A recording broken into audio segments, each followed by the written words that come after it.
Hey everyone, welcome to St. Louis. We are in, I don't know what nickname this city has. I don't know. Does it have a name? One of those names like? The Arch City? I don't know, like the city of brotherly love, or the Big Apple. Anyways, we're in the large pear this weekend. And the hefty watermelon, I believe is what they call it. So, FD St. Louis, round 3 for us. Brand new track. Last year we ran here. It's one of my favorite tracks, and they got rid of it and changed it 100% and totally changed everything about it. So I don't know if it's my favorite or my least favorite yet, but we'll certainly find out. So last year this track was incredibly fast, fastest track on the circuit, and now they've used a different portion of the course and even paved a new section, which made the track much slower and much tighter. So the setup will be totally different. I feel like the setup should be close to what we ran in Atlanta, so we are going. I started last night with we put a 573 final drive in it, a real short gear set, and haven't touched too much else with suspension and alignment just because we gotta wait and see. The last track it was set up for was Atlanta. Worked pretty good there, so we'll kind of use that as a starting point and figure it out. Yeah, some minor changes to the car, not really setup changes, but fresh skid plate after I destroyed our old one in Atlanta. I changed the shifter. We made one because I couldn't really find an off-the-shelf one that was where I wanted it, so we took the old one, modified it. It's now up another 4 inches and over towards me another 3 or 4 inches. I always had trouble with 4th gear. The positioning of the shifter and the seat would make it where I kind of had to shift like this, and it's a really unnatural kind of position. So now the shifter is much more forward and over, so 4th gear is like here. And after driving it a little bit just for some fun events, it feels much better. Like it's much more natural to shift gears, no issues there. Not too much else aside from that. We had 2 practice sessions today, and I believe qualifying today.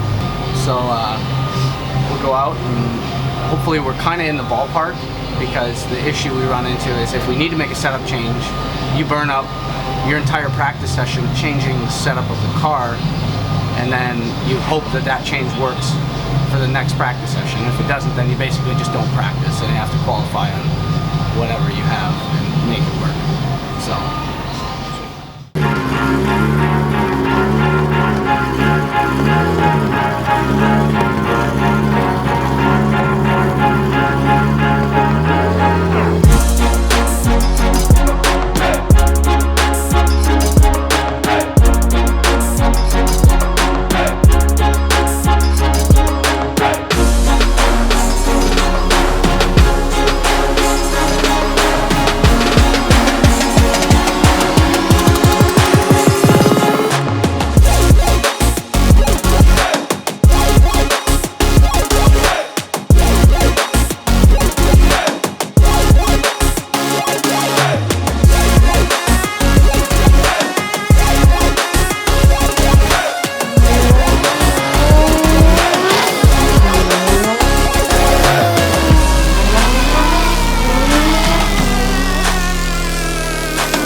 Mango. So hungry. It went well. The gears I guessed at were a little bit too short, so it worked for the first couple runs, but then once we kind of got the line dialed, I was running out of gear in the 2 main kind of long curves. The car had way too much forward bite, so I could like throw it into the first corner, and then as soon as I got on the throttle, it would just like drive right away from the edge of the track. So we added tire pressure, we moved the springs out on the control arm, or the shocks out on the control arms. Oh, really?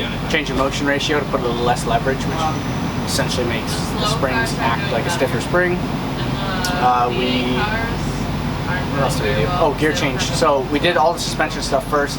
Started running out of gear. Changed from a 5.73 to a 5.31. I think is what we have in there now. And that's pretty good. Ideally, somewhere in between those two would probably be perfect. But for what we got, it's working. Course feels pretty good. It's very short, which the only upside to that is tires. We've only used 2 tires. You're gonna have to go, 2.5 tires, which is pretty sweet. So lunch and then more practice, then qualifying. Yep, so we did a quick bolt check on the car right after practice. Everything's pretty good. There was no issues really. We're gonna add a couple more pounds of tire pressure, which we've already done. And then yeah, second practice session. See how that works. Maybe tweak it a little bit. Whether we add some clickers on the damping or add a little spring preload. Also bring up a good point that And then, yeah, like, qualifying. they have practice for 1 more hour. Mango!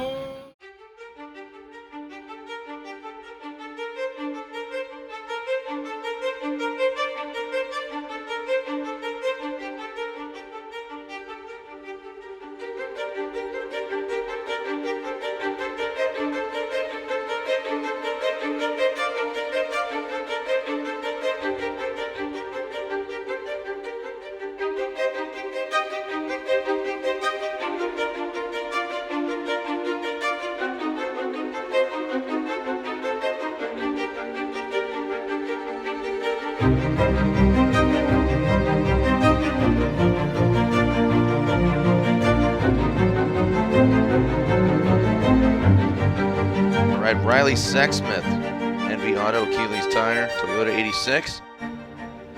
Canadian judge maybe a little too excited about him. Riley Sexsmith, NV Auto, throws it in, and then into the outside zone, out to the touch and go. And really tight to that front clip as Sexsmith crafted himself a little brown cloud there. And into that touch and go. Can he bring it back in and rip it? And he does.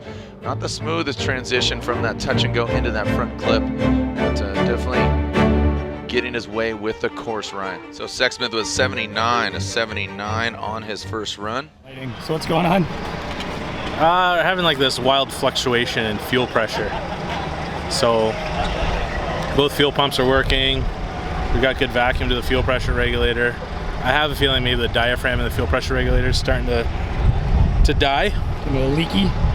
Yeah, I don't think it's 100%. So what's the plan? I just told him to run the big map and send it. If it's gonna die, let it die. No, it's just like, because what it does is it breaks up a little bit and it gets a little crummy, so it slows the car down. So I just said, run the race map and go. Go down the shield. Yeah, I mean, it is what it is. Round 3 of the Link Engine Management Pro 2 Championship. You can see our Permatex Pro qualifying. Up next, Riley Sexsmith. This NV Auto Toyota 86 on Achilles tires. Woo, getting up to the rumble strip, getting all the way out there, disrupts the car. Oh boy. Might have really disrupted and had an issue, but Sexsmith looks like he might have an incomplete here. A 79 on his first run, currently sitting in 14th. So pressure mounts here for Sexsmith, but all he can do is sit and watch. In the second half of the second runs, congratulations to all our drivers. A lot of talent.